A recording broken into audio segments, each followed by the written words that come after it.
Kenny here with Gardening Simplified. It's June 1st. We're out here in the potato patch. And as you can see, these potatoes are yellowing and dying.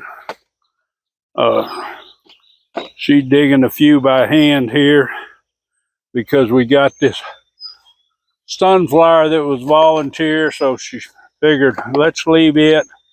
She'll dig the potatoes around it, and then we'll take the tractor with the metal buster and dig the rest of these. We'll have to move our little water line temporarily.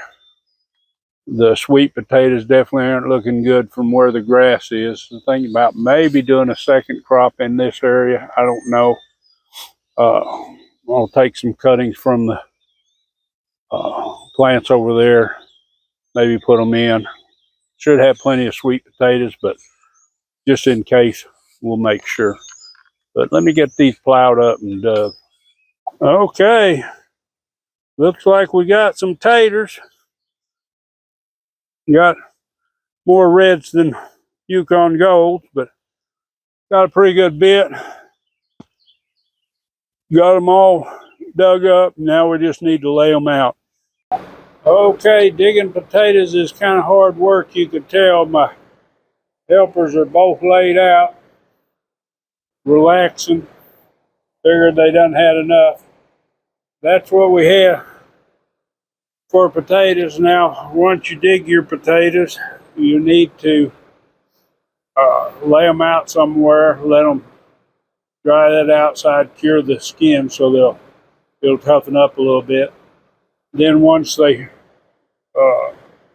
do that, then it's time to put them in storage. Now, one thing about potatoes, you don't want to turn them to turning green. Now, these Yukon Golds, if they set out here for a week or so, they'll start tinting green. Now, if you're going to peel your potatoes, it's not enough to hurt anything, but the best way to do it is not let them set that long.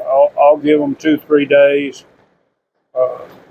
let them dry out with the fan here, and then we'll take and put these up. But anyway, I hope you enjoyed this short harvest video, and please give it a thumbs up and enjoy that gardening experience.